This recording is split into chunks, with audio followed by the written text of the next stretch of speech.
თეთრების ლიდერი თემურ შაშიაშვილი პრეზიდენტ სააკაშვილის იმპიჩმენტს მოითხოვს, ამისთვის საჭიროების შემთხვევაში რეფერენდუმიც უნდა ჩატარდეს. მისივე თქმით, პრეზიდენტი ბოლო 2 თვის განმავლობაში მხოლოდ პარტიული აგიტაციით იყო დაკავებული და მისი გადაადგილებები, რომელიც შაშიაშვილის თქმით 20 მილიონი ლარი დაჯდა პარტიის ინტერესებს ემსახურებოდა, თუმცა ფინანსდებოდა სახელმწიფო ბიუჯეტით.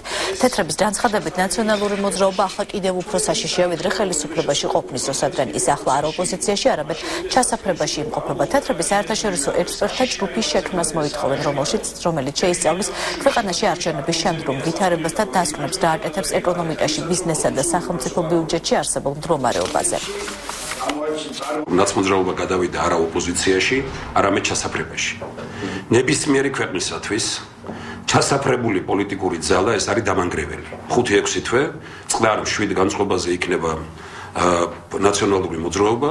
5-6 თვის შემდგომ ფიქრობენ იმას, რომ ხალხი თუ ვერ დაინახავს, რომ რძის მდინარეები მოედინება, რომელსაც ნაცმოძრაობა უქმნის ამ განწყობას საზოგადოებას, რომ ხო დაგპირდათ რძის მდინარეებს, თუ არ მოხდება ასეთი რამ, ბატონ სააკაშვილს ექნება საშუალება კონსტიტუციურიც, სამწუხაროდ კონსტიტუციურიც, რომ სერიოზული ცვლილებები მოახდინოს ქვეყანაში.